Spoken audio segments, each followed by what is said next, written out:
28th of 2025. A lot of people like to know the date. So we got a great guest, Coach Butch Thompson, Auburn baseball coach, hosting the third regional last 4 years. Before we get to that, I want to remind you, take pictures of the QR code. We're broadcasting live on Twitter, Facebook, YouTube, 7 channels simultaneously. And if you don't catch us live, catch us whenever you watch your podcast and share the link. We got a great channel. 8 shows on this channel, SEC Sideline Sports Network, and do it on this show Monday through Friday, 8 to 9 a.m. Central. So let's get started, Coach, and appreciate you joining us. I know you're preparing. You're a meticulous detail planner. Big deal. I think it's a big deal. Third time to host a regional in the last 4 years. You have reminded this audience on many occasions there's good baseball played all over the country. Just because some teams up north and they're not outside all the time, they do a lot of stuff inside that's different, and you've learned a lot from that. First off, how excited are you to host this regional, and how calm will you be by first pitch? This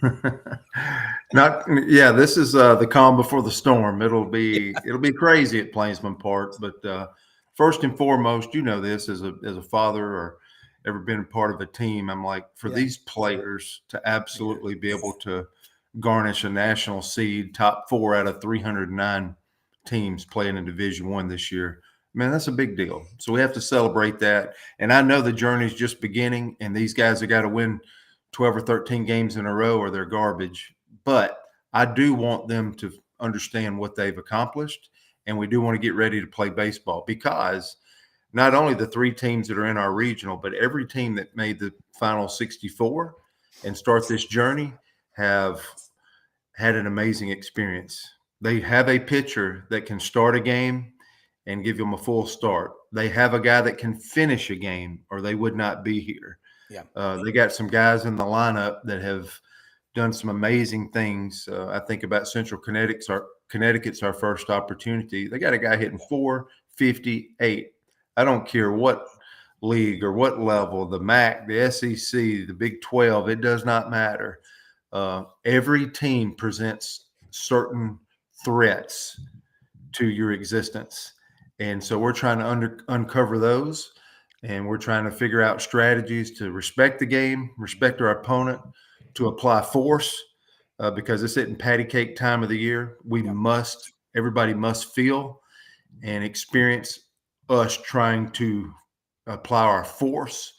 And then it doesn't matter how good you are. It's how good you execute. It doesn't matter who you play. It's how you play. And that's what this journey before us is setting up to be all about. Yeah.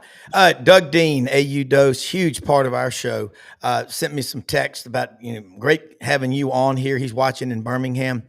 Talked with Butch about the key role of AU's non-conference scheduling. Auburn has number 1 strength of schedule. And Doug pointed out the director of ops, Greg Dry, was the architect of the nation's toughest schedule, which was really helpful in securing the number 4 national seed. And I'm with you. Iron sharpens iron. You get so much better running, swimming, playing ball with people that are really, really good. You don't do yourself any favors by just beating up on weak competition. And so I salute you. And not just because I'm an Auburn grad, but you don't back down from anybody. Well, we had to. When we got here in, I guess, October of 2015, and tried to build the program, and already been at Auburn before and 2 other SEC stops, I'm like, what can take Auburn to a national brand? And, we started slowly, and then 18 and 19 were 2 back-to-back regionals. We went in 17, 18, 19. 17 we were glad to be in. 18 and 19, I thought we should have been a host. So they take 16 teams as host sites. I guess we were 17, 18, and just couldn't punch the ticket. So I started doing research. I started with Boyd's World, the RPI, the NCAA, whoever would listen to me. I'm like, what does Auburn baseball have to do to host a regional? And we're fortunate. That's where I think the 3 out of 4 come with the change in schedule in 22, 23, and 25. Now we're fortunate, and I give Greg Dry a ton of credit because he was my sounding board, and I had him calling all these teams and getting out of games and adding games, and I didn't want to talk to anybody direct, so Greg was the guy that was in between all my madness, if you will. So, that's part of the experience last year that nobody could understand. Was like last year was a number 3 strength of schedule. We wasn't good enough. We had some injuries, wasn't good enough to sustain it, and we got punched in the mouth. This year was a nice bounce back. Now you got the number 1 strength of schedule. And our conference schedule wound up being the hardest one I've been through in my 24 years in the SEC, but it paid dividends. We didn't play a couple at the bottom, and we played everybody at the top. And everybody at the top, we went on the road to their place. Yeah. 4 of our 5 SEC weekends on the road are regional host. And then, we purposely go to Arlington, Texas, and we got Oregon State, who is the number 1 independent in the country. We scheduled Holy Cross, which is the Patriot League champion. We scheduled Wright State, which went 25-5 and won their conference. We started after that 2019 of being so disappointed not hosting a regional that we put Georgia Tech an hour and a half away, a great team back on the schedule, home and away. And that's your ACC regular season champion this year. So if you look, we started going in-state on the road more often, Yeah. All of those things, it played out beautifully this year. And, now I'm already looking at our 26 schedule this week to make sure that it's in line. Yeah. But it creates a tough journey. We're probably at 38 wins when some teams are at 40, 41 wins. But nonetheless, we played almost half our season. We went 20 out of 24 games versus top 25 teams. That's one of the toughest journeys I've ever been a part of. Hey, and I'm thankful for a committee that still puts a stance on, and us being the number 4 national seed, they sent a message like, schedule who you're playing. Vanderbilt winds up being our number 1 overall national seed, and it's a lot of those same elements. So I think it's a voice to everybody out there of like, hey man, you can schedule any way you want to, but we will reward somebody that made an effort to create, a challenging journey, something that you have to rise up and play for. We'll recognize that at the end of the year. I'm thankful for this year's committee understanding that.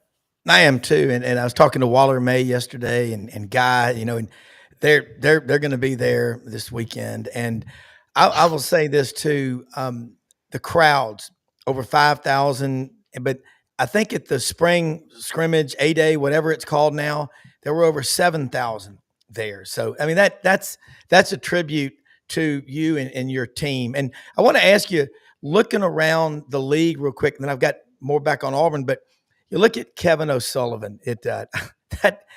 What he did starting off 1-11. Look at Wes Johnson at Georgia. Who are some of the coaches like those guys I just mentioned? Maybe some we're not talking about that are helping to make this league so strong, because playing in this league gives you a lot of street cred. Yeah, it's really top to bottom, and I know the nation's tired of hearing it. And I just maybe it is resources. It is fan bases. It is coaches. To your point, these coaches have been wildly successful, and players. I think I mentioned last time there were 80 former SEC ball players on opening day major league rosters this year. There's stars out there today. I take all our teams and look at their coaching staff. Look what Mississippi State just did, the last 3 weekends, and hooking it up and getting back in a regional, and it's well deserved. Yeah. Kevin O'Sullivan was 1-11, and to hold something together is pretty impressive.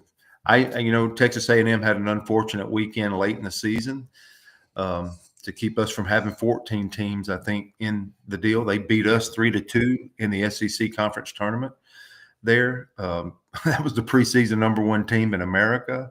Yeah. And had a tougher go of it this year. We've all been there. We've all gone through the ups and downs of this league. You do not get unscathed if you're going to sit here in this space for a long period of time. And to the credit of these coaches, again, I understand, and I was probably the same way when I was a junior college head coach, an NAIA pitching coach. we're like, man, I could do that. That SEC, man, that's cream puff stuff. Well, I just when I look at these coaches and some of their journeys and how they stay in the fight and have their teams bounce back and how far they go and the last 5 national champions, et cetera, I don't think it's as easy as it looks what these coaches and players do in our league. And it's another impressive year for sure. Last year we got the most ever in the field. This year we trumped that. Now we did add 2 schools, so we went from 11 to 13, but I think the SEC was deservingly so. Hey, looking at your pitching staff, and you've mentioned, I think a few weeks ago on this show, you've had 16 pitchers go to the major leagues in the last 10 years. And by the way, it was October of 2015 because I was on the trading floor at Duncan Williams in Memphis, and Ben Clanton, a huge Mississippi State fan, got off the phone and goes, Browne, y'all just got the best baseball coach in America, Butch Thompson. I said, oh, I remember him 06, 7, and 8. And he goes, well, he I can't say what he was mad. He goes, God, he's going to Auburn. He goes, y'all are going to be really, really good. And Ben umpired for 9 years in the Pacific Coast League, and now he's slinging binds, but huge Mississippi State fan. But I remember that so well. And I also remember your vision that you had of putting luxury boxes along the Tiger Walk. And you look at the outfield now, and I look at, I'm telling you, Ray Mooring and Pat Cornelius and Matt Rayburn and Travis, rest his soul, Rayburn. I mean, just these guys, baseball was ginormous when I was at Auburn. You had the Braves and Auburn, but now you've got the facility, but you've got this commitment. Hal Baer did an incredible job, but now these facilities, and it's going to the game. Wilson in college, they just had to hang out up in the parking deck. But isn't that what you want? That kind of fighting for tickets. I mean, I'll stand for 4 hours. I don't care. That's what I see happening.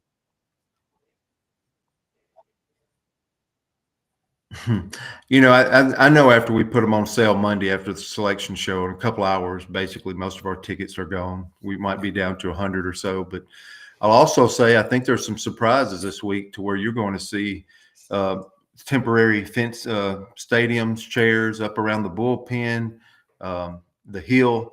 We're going to get 7,000 or 8,000 people in there this weekend, much like the biggest weekend this year was the LSU weekend that you referenced earlier.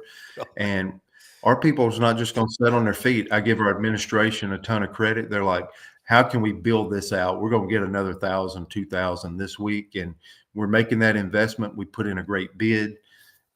We're excited. It's okay to be over the moon and excited about the opportunity. And like I said, in my measured words, I'm going to support these guys like crazy because they've been amazing for me.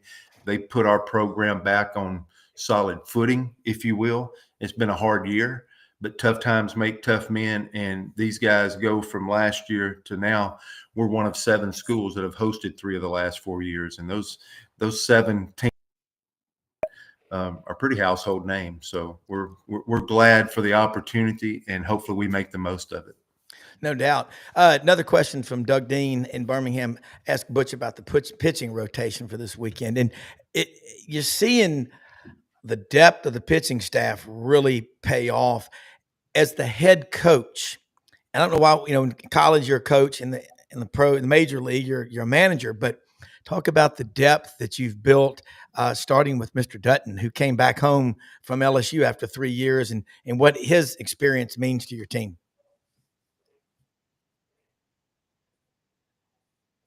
Yeah, we hope it's deep. We'll finalize it this morning at our last staff meeting, but all these guys are on track for flexibility. We'll probably do what we've done the last 3 weeks. That would mean Cam Tilley, a right-hander, would go game 1. Sam Dutton would go game 2 regardless. And then I think we'll be TBA and see how things shake out. You can't get ahead this time of the year and invest. But I think that was the biggest thing that we were all waiting for and wanted to get under the hood of all the teams that we were playing, and look at their identity and see how our pitches match up. Sam Dutton's done an amazing job, if you would say that. Yeah. Yeah, Sam, talk a little In bit more. some ways, it's been good for him to get some rest. Yeah.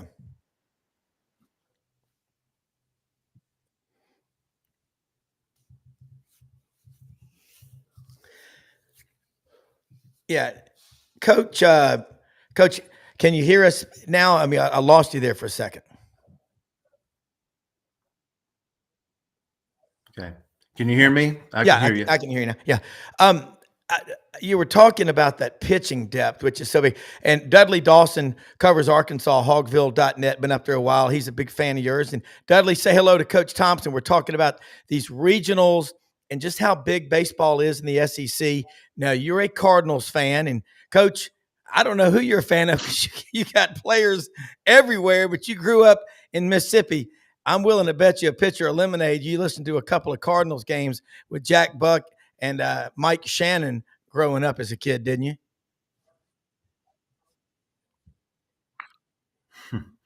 You bet. I think we all did, right? That's our first love, and that's why baseball is so ingrained, and especially guys our generation.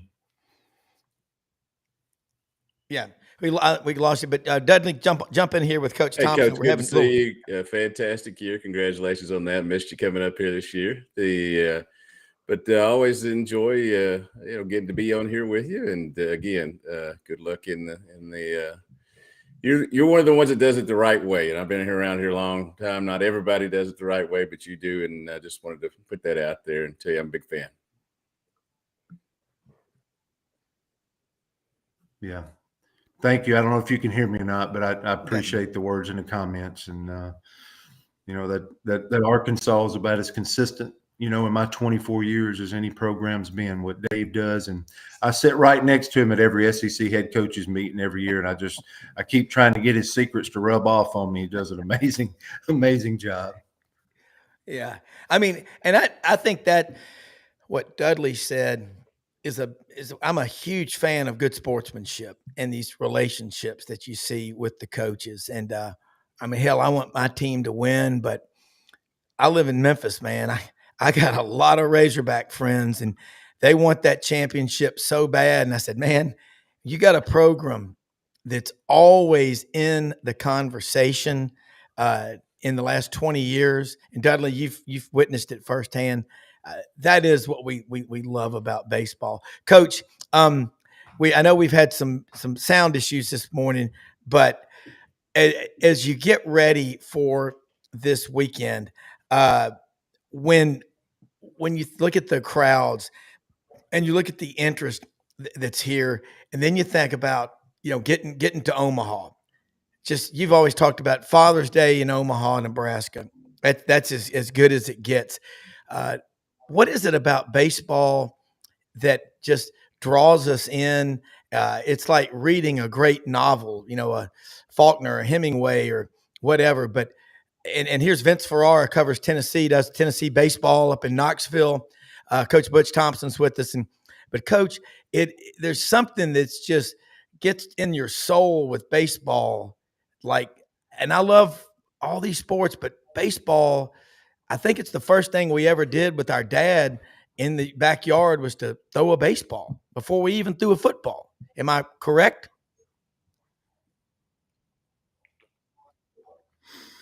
Well, yeah, I mean, that's one of our first sports, when you do Little League and, mom and dads do the cokes and the drinks and dads coach the team. And, Father's Day, Omaha being in that same spot for decades is what's made the biggest difference. Yeah. Okay, Vince. I know. We've got some sound issues with Coach, so if you have a question for him, and then I've got one more. And but Vince, jump in here with Coach Butch Thompson. We're talking SEC, NCAA regional baseball and the trip to Omaha. Yeah, heard Coach. Great to be on with you. Appreciate you. A lot of respect for what you guys have built there at Auburn. Certainly, you guys had some success against Tennessee earlier this year. Wondering what coming out of that, what were your impressions of this Tennessee team that obviously didn't have the success in terms of series wins down the stretch, but as everyone knows, still has a pretty good body of work. What were your impressions of that Tennessee team? Yeah, I think they could defend their title. I think they could go back to back and win another national title. They have strength, power. They still have, arguably the best arm in our league. They were the number one team earlier this year. I just think this league's hard. I think it's easy to lose and it's hard to win. And I think teams go through certain things. Have they learned something? Have they grown? But there's no doubt this Tennessee's talent is undeniable. They absolutely can make a run at this thing once again, just like 4 or 5. Yeah. Hey, do you think that the committee happened? I think about an Arkansas. I think about it. Mm-hmm.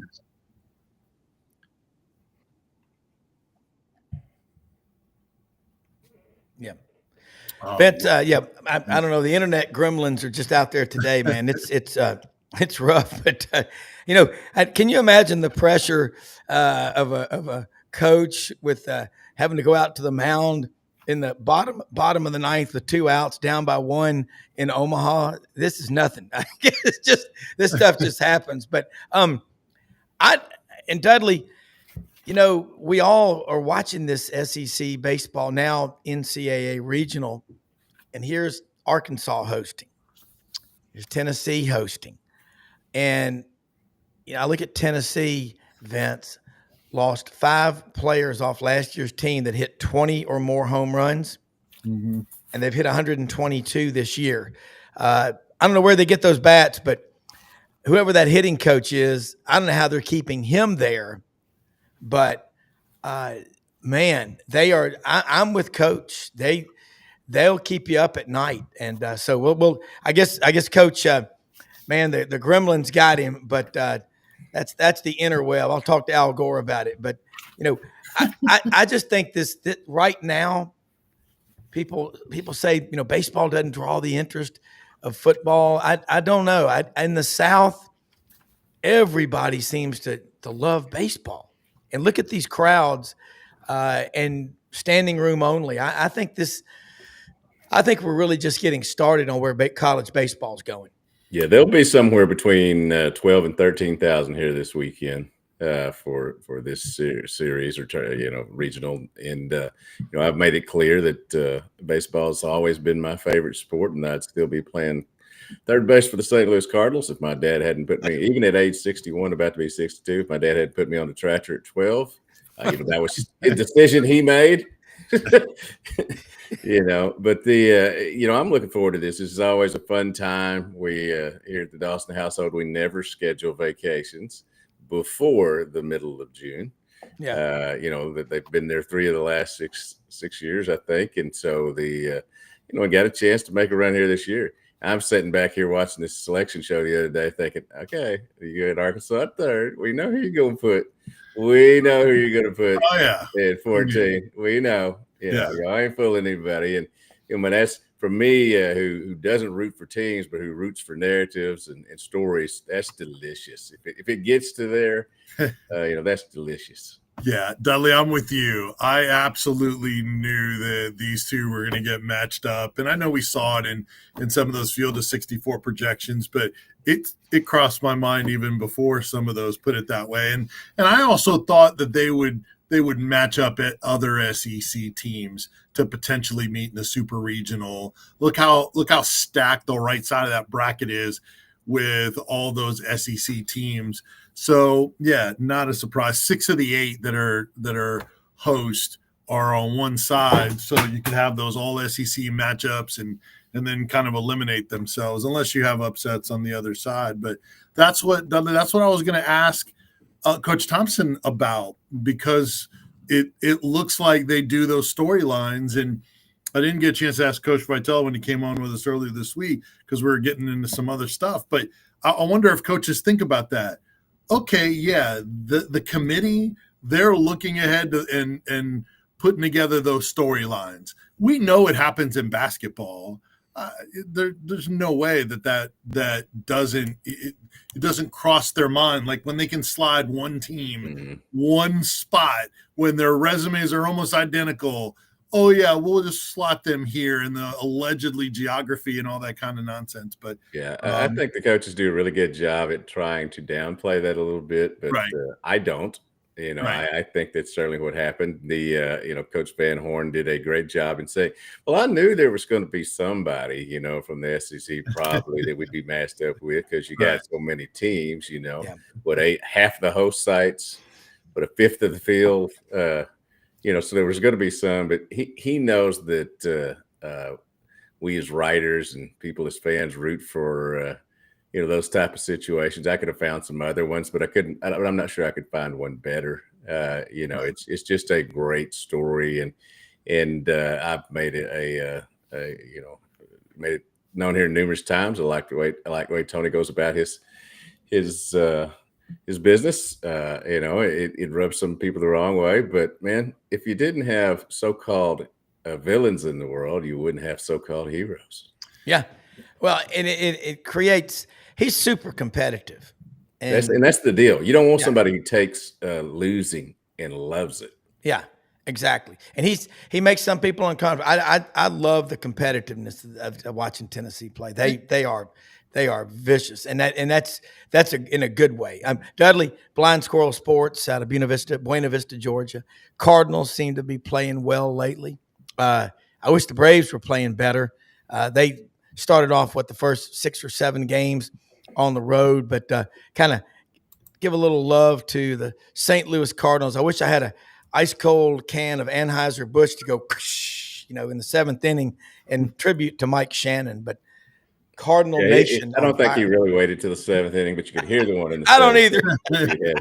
He'd had a few more before then, but yes, 17 of the last 22. Again, like I said, when they won, they had the winning streak at 9 in a row. That didn't think they'd win 9 in a month, much less in a row.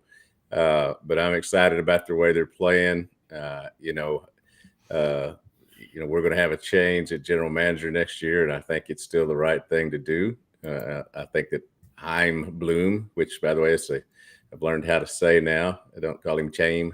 Chaim. It's a lot of names I've learned over the years. Dudley's pretty straightforward.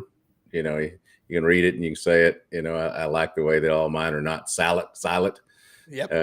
But it's just the Cardinals have played great. It makes my day better. It makes the dog's day better. My wife's day better. Anybody I run into's day better. If they get on a losing streak, then I'm not the happiest guy, and it probably shows up in my writing a little bit. But there's probably some better puns and better leads when they're winning than when they're losing. Yeah, and it just there's so many games of baseball too. You got to be a great writer to make them. It's different. You got 162 regular season in the majors. It's a lot of storylines you got to come up with. Vince, switching away from baseball real quick. What is this stuff? I was up trout fishing over the weekend with fans. I think I counted our group. There were like 7 different SEC schools, which is typical, and several Tennessee fans, Alabama, Auburn. It was brought up about Tennessee could be, pushed out of it. I mean, that's never going to happen. But we were talking yesterday on the show. Tennessee, a founding member of the table in 1933, and but why is this similar to like when Missouri passed that law for NIL? If you're an in-state recruit and you're committed, you can start getting payments in high school. I mean, that caught people off guard, but explain to our audience because Floyd R. Turbo from Olathe, Kansas, remember him on the Johnny Carson show, Floyd R. Turbo, American, he wants to know. Well, basically what it is it's a get out of jail card, free card is what it is. So it covers their bases with the language on it. So where whatever comes out of that settlement, they don't have to adhere to that. The state law would take precedent over that. Now, we saw what the alleged response was with that contract, which interestingly, I didn't hear. I haven't listened and read everything, but I don't know that Greg Sankey was asked about that yesterday. So maybe he will, maybe it was, and he didn't say anything, so there was no headline on it. But I thought someone would say, hey, what's the deal with this contract that, these conferences are supposedly trying to get schools to sign and agree to. But that's the give and take on it. And so, yeah, they're trying to keep from everyone doing what their state laws say, because if that takes precedent, then everyone else is going to create bills and state laws to where we spent all this time waiting for the settlement. They come out with a settlement and then no one has to abide by it. I mean, that would actually fit the way the chaos of what we'd have, though, if that was the case. So we had a sports attorney and Dan Luss. I'm not an expert in legal and all that, so it's not the most comfortable to talk about. So I lean on people that know, and certainly Rob, you know law. So I do too. I watch Perry Mason and Matlock, and I've got it all down. You're more qualified than me, then. Yes, and I know Hamilton Berger is not a good DA. Yeah, he would not be the guy I go to if I got indicted for murder. Hey, Perry just owned him, had him on a string. So yeah, and he said, look, he understands that the conference is saying, all right, somebody's got to reel this in and have some sort of accountability. But really what you need is collective bargaining, because until then, everyone's going to say this is illegal to do. We're going to take it to court. We're going to sue. And then somebody else is going to try to do something illegal and create a document to force. So there's just going to be the back and forth. And until you have a give and take, then you can set your own rules and parameters, and everyone has to abide by that. Dudley, you're a Major League Baseball fan. You guys know pro sports. Pro sports, they have rules. They have limitations. Not everything is free market. So that's what everyone's alleging. Anytime something comes up, well, free market, that's illegal. Well, that's because there aren't any parameters. But in order to get the parameters, you don't just need a house settlement. I think you're going to have collective bargaining. Now, how do you get there? Who's going to make those decisions? But there's just so many questions that come with that.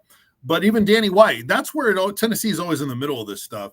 Danny White said recently in an interview with the chancellor of the University of Tennessee and Donde Plowman, who both have done amazing jobs, but he said the solution is collective bargaining. Now, we need more details on that. But I agree that, and she did too, that's going to be the long-term answer. How do you get there? When, to be determined. But I do think that's the direction it'll go. And Tennessee seems to always be kind of at the forefront of this issue. I don't have a lot to say about politics publicly because I'm not stupid. I don't know that people don't care what I think, about politics. They care what I think about what I'm writing, and I don't want that to influence things. That being said, all I hear these days is a kid's phrase, throw it back to the states. So now I hear, let's throw it back to the states with this situation. And if your state is not going to step up and get in the mix and do the things that'll make them NIL, they don't want to throw it back to the states. Mm-hmm. So it's like any other decision, any other thing we go about. As long as it helps us, or right, help, and doesn't help them, then they're fine with it. But if you fall behind, and I've said all along that I thought Arkansas trailed in the NIL and run up. And didn't get to where they needed to be early on. I think they've got good people, trying to get that done now as you play catch up. But, it's, you used to go out and play sports with a ball and a bat or a glove or, a helmet and all that. Now it's no longer just what you do on the field. It's what you get done off the field. So before you even take a step onto the field. Yeah. But the states' rights, I mean, we're a union of 50 states, and the power, rests in the states. But to be a member of a conference, which is 12 different states, there's got to be voluntary compliance to say, okay, we're all going to do the same thing. But if we don't, Vince is right. You have just chaos, and I say absolute chaos. It'll be rough. I mean, it's legal in some states to buy weed. In other states, it's not. You can ride around Memphis on any given day and get a contact buzz at a traffic light. It's so bad. Hey man, here's one thing. I have a cousin who got the medical marijuana thing passed here in Arkansas. He was the big push guy. Immediately, I was called into the office and told that I couldn't do that. And I was like, okay, why'd you have to bring me in here? I'm just, he's my cousin. That doesn't mean I do everything. He's got great hair. I have no hair. Yeah. It's things that baffle your mind that they think you might be like that other person. Well, and that there's just issues. Like, again, some things are legal in some states, some are not. But if we're going to have a conference, we've got to have the 12 schools all reading from the same music. If not, it's going to sound like, when Barney Fife was in the choir, it's not going to work. All right. I went to Barnes and Noble yesterday anticipating I could get my hands on football magazines. Because I typically Memorial Day weekend, Athlons or somebody has their college football preview. Even if Vandy was 0-10 the year before, the headline is going to be like it is every year. Doors look to improve. I'm like, hell yeah. You can't do any worse. But I was disappointed, much to my chagrin. I was saddened. There were no football magazines. There were only magazines about the draft and fantasy stuff, but nothing concrete. Is that because with all the fluid, motion, the portal and all, they can't even go to print with this stuff. Again, you got to have the ticker at the bottom of the screen. Like during an interview, you can be talking about the roster. Whoops, he's gone. Okay. Next question. Somebody help me here because I'm drowning in sadness over not having my hands on a football magazine right now. I need it. I got to have a fix. I think I saw Phil Steele say, kind of give his timeline of early June.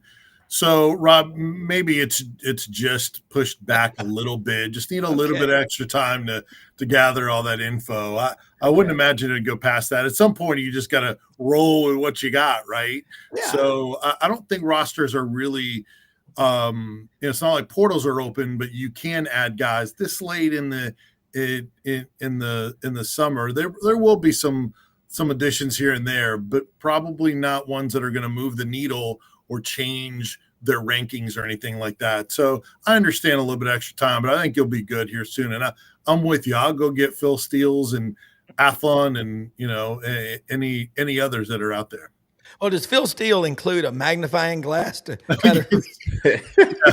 It's harder each and every year we get older, It's just, when we were kids, it was like size was real big with me these days. People come up to me and they look at my phone and it has this print that's so big and they're like, why? I said, well, why do you think?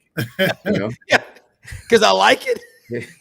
If you looked at my baseball scorebook, everything is amplified. Everything is bigger and more spacious, things like that. And that's because of age. And I had cataract surgery, so my vision has improved a lot. But still, the reading portion of it as you get older, it makes it tougher for sure. Yeah, I mean, my parents read. My mom reads at least 2 books a week, and she's 90. But they sell them now in the big print, right? And they're a little bit thicker. But when you're reading an Agatha Christie novel or some crap like that, and of course, her favorite TV show was Murder, She Wrote. I think Angela Lansbury lived to be almost 100, but she reads, and but Phil Steele, there's so much data packed in there, and it's always been difficult. But what I miss, guys, is going to like the Tobacco Corner newsroom at Poplar and Mendenhall every Sunday. Man, I'd go in there and get 6 or 8 different out of town newspapers and just lay them out on the floor like my nephew did when he was in law school. 3 days of study material at a time and just read over everything.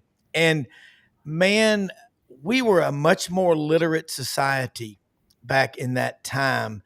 And I'll never forget the guy that owned that smoke shop. There was a guy on an oxygen tank with a walker going, and he walked around the corner, and the guy that owned it saw him in there. It was a smoke shop and magazine store. And the owner goes, "Hey, Tommy, good to see you smoking again." He's like, "Yeah." I will never forget that as long as I live. Tobacco Corner newsroom at Popper and Mendenhall. It was incredible. Let me say something about Winter Timber Outdoors. Folks, hunting season's over. Deal with it. We have support groups out there. It's tough, man, because if it swims, flies, crawls, or runs, I'm going after it, and it will be on my grill or in the skillet. Winter Timber in Athens, Alabama, open every day of the week, and they're building a store on University Drive in Auburn. It's 13,000 square feet. You're going through there on Interstate 85. Winter Timber Outdoors in Auburn should open up in late July, early August. They got everything you need for the outdoor hunting and fishing life. All your coolers, Yeti, Sitka gear, duck camp, Dixie decoys, food plots. You better be getting ready. Those big bucks don't show up to an empty table. They like it to be nice. You got to get everything just right. Winter Timber Outdoors, one phone call will get you started off right, and they're going to grow in the footprint that is the Southeastern Conference. One thing about Blind Squirrel Sports, he's he said a few tweets or whatever you call them over here about anonymous sources with coaches and stuff. We all hate to do that. I mean, nobody wants to do that, but there are some times that you have to provide anonymity to find out what you're getting. Everybody hates to go sources say. I very rarely do that, but certainly I've done it over the years, and I've talked to people who didn't want to go on the record, but they said you could do this and that. So it's not the way we want to go about doing things journalistically, and you really have to mind your P's and Q's or whatever when you're trying to do that and stay ethical and all that. But there's sometimes that you just have to, if you're going to let people know what's going on in the program, you can't out somebody, because they'll let you know what's going on. And very rarely in my career of 40 years or whatever have I ever taken what one person said. Yeah. As the truth. Rarely have I taken two people. Usually you have to have three sources. And I mean, you have to be ready. If you're going to put it in paper, you better be ready to defend it in court. That used to be a thing much more back in the day. But, I've had issues with the NCAA before, with them, because I went to school at the University of Arkansas, was in the University of Arkansas sports program. There have been other schools earlier in my career that said, well, he's writing recruiting stories, so he's acting as a booster. No, that's not what I was doing. I was writing for, just like anybody else would. But, sometimes people in the SEC get excited and don't get a recruit, and it's my fault or somebody else's. Yeah. And some people just aren't going to comment if their name's going to be attributed to the story. They don't want to hurt somebody or whatever, but that's the only way they're going to talk to you. I heard that at Fort Benning, around the military. I mean, this is off the record, and you better keep it that way. You're never getting another story. Vince, got the spring meetings going on down in Destin. They never have them in, places like, Devil's Lake, North Dakota in the winter. They're always in Destin, Tarpon Springs, Florida, Naples. But there's a lot being talked about. We're going to go back and forth. We're going to do some rapid fire in the last 15 minutes here. Are you for it or against it? 9-game conference schedule, and why on either case? All right, just real quick on the on Blind Squirrel Sports is an anonymous coach thing. Yeah. I don't have an issue with that one because it's an annual feature that Athlon Sports does of anonymous coaches. It's just something that we know is coming, and they get coaches to participate when they wouldn't say that stuff otherwise. So that's just an annual thing in their magazine. I don't have a big problem with it. And he asked specifically about Tennessee. I didn't have a problem with what they said, and that maybe the expectation isn't for Tennessee to make the college football playoff. Because there's more of a question at quarterback and you have less talent there. So from that standpoint, I think it's fine. In terms of the models, it's very interesting. The 9-game conference schedule, I think even more so than I already thought before we heard from Greg Sankey at the spring meetings in Destin, is connected directly. The lifeline of a 9-game conference schedule is dependent on not only if and when they expand the playoffs, but what they do to change how the committee views teams for selection into the playoff in their rankings. he talked about that too much yesterday for us to not make that association. Even if ESPN is willing to give more money, and those reports are out there that they are willing, that was a big hang up before, but they're not going to make their schedule more difficult if they don't have some assurances that it's going to be viewed as a positive thing to play tough teams. He said, if we're just going to incentivize winning, then you could play lesser teams and win more games. That's not what's best for college football. That was right. Paraphrasing what Greg Sankey said, and I agree with him. Last year, we saw examples to where, with Indiana especially, where if you stack up wins and you just lose to the only good teams you play, it's good enough to get you in. He used an example of Alabama being on the outside looking in, and even Tennessee ending up being as a road team. So what are we doing? So that's the seeding of it was a big part of it. But beyond that, they want to know that they're not going to get punished for playing that extra difficult game. And so, yeah, from that standpoint, I thought it was very interesting what Sankey had to say. I'm for it, but I know it's not going to happen unless they get assurances of spots in the playoffs. And Sankey even took a little bit different route there. He was like, you guys say the 4 guaranteed spots is what we want. That actually might limit us if we're just locked into 4. He thinks they could get 5. They would have gotten 6 last year if they would have gone to one of these formats, the straight seating and maybe the 5 and 11 format that has been talked about. Yeah, very rarely do I criticize my brethren, but there were some yesterday who came out and got all upset, and Sankey's wanting to, take the NCAA down by 2029. SEC and Big Ten will have its own thing. Well, let me just say this to you. In politics, whoever has the most votes, whoever has the most representatives, they get to run things. And make sure that when I say this, you understand that the last word I'm about to say begins with a W. But the SEC and Big Ten run this witch right now. Yeah. And they get what they want. Yeah. And that's just the way it is. I mean, you can sit around and bitch and gripe about it, but that's the way it is. And it's going to happen. And Vince is right. There is no way I would go to 9 games unless I get exactly what I want. Yeah. And what I'm not for guaranteeing 4 because Vince, you're right. That limits you. Okay. Also, I don't like it being set aside. I mean, Dudley, I used this comparison last night when I was on the Lowdown with Lauren Meadows on this channel about farming. I wonder how many people would be in farming if the government ever got out. And you'd also find out if we didn't have subsidies, what people really want to grow. Okay. Because you can be paid not to grow certain things. Well, if you're guaranteed 4, and let's say the conference is really bad, and I know we're an SEC show, that's not right.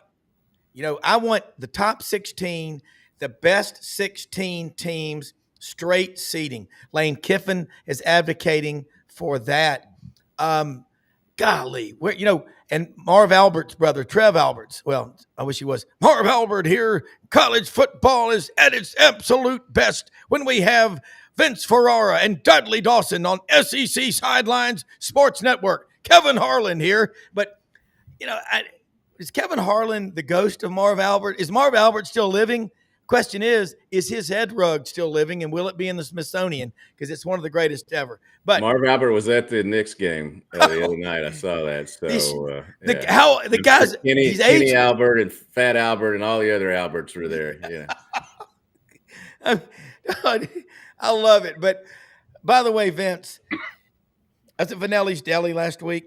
Oh my God. I went in there, got the their Italian meatball sandwich. It's a mixture of their famous family sausage recipe and their meat on their fresh baked bread every day with the marinara sauce on there. And the bread is so soft, it's as if you had feather pillows on each side of the sausage. Mm-hmm. And I tried to get 2, and they only had enough to make 1. So my daughter got so excited because I gave it to my son-in-law before I went to the Touchdown Club meeting last week. They ran out there to get more, and there were none. And I said, you got to get there early, but you come to Memphis, I'm taking you to Vanelli's Deli. And my friend Daniel Pesce has his Pesce's Italian sausage, Pesce. Oh, my goodness. But talking about food and football, that's what I love to do. But both of y'all, if you went to a 9-game conference schedule, it would be fun, but I don't want them to guarantee, so I can't advocate for that. You would kill non-conference scheduling. That's what I think the biggest casualty would. One of the biggest. You're going to contract a lot of schools too, because teams like Alabama, A&M, who are just coming in here and getting a big paycheck the first game of the season. That that would hurt them. I'm all for everybody getting as much money as they can. That's the American way and all that. But sometimes you have to make tough decisions. And I'm sitting here, Sam Pittman's probably saying 9 games. Man, I already got 8 conference games, and I got Notre Dame. I got Memphis, who's a regional foe that's been really good. I got Arkansas State, who wants to skin them alive. Yeah. And then you've got the one game that you should win if you just show up. So, it's if, I've always said, if you're scared, go get a dog. If not, play the best you can play. Yeah. Scared man ain't never won a fight, has he, Vince? No. And, I've always been surprised that Tennessee's not been, back a couple of years ago when we first started having this conversation, that Tennessee wasn't more adamant like the Georgias and the Alabamas were at the time of 9 conference games. It's funny how even those schools have kind of backed off, taken a stance on it, and it's been more, hey, wait and see. And that's where kind of Tennessee has been. It used to be the haves and the have-nots. If you wanted to get bowl eligible, you were for staying at 8 games. If you wanted, to be rewarded with a college football playoff, berth with a tougher schedule, then you're okay with 9. So it would hurt non-conference scheduling. Some schools, it would be imbalanced because some schools have those tough annual rivalry games with ACC teams on their schedule, while others do not. And it would be, you would eliminate those big conference to conference schedules because everyone's going to schedule easy their other 3 games unless you continue to have a Power 5 requirement outside. I doubt the SEC would continue that. So, to just real quick to circle it back to the playoff scenarios, that's why I think if the format, there's the 4-4-2-2-1 format, but in a 16-team playoff, there's still 3 at-large berths. So I think that's probably more so than having it wide open, as some people interpreted Sankey saying, hey, let's have it wide open. We can get 5 or more teams. Well, if you guarantee 4 is your floor. And then out of the at-large, you can still get more than that. And if you have a down year, you still get 4.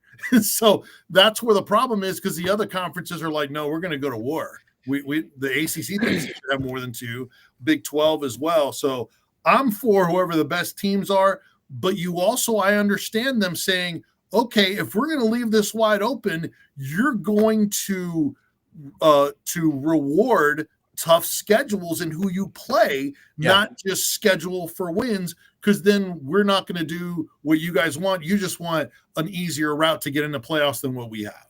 All right, I'm going to dip into the dictionary of Southern culture and use a very powerful word here to describe all this stuff going on. That word is mayonnaise. Mayonnaise, a lot to think about there, Dudley. I mean, I don't know.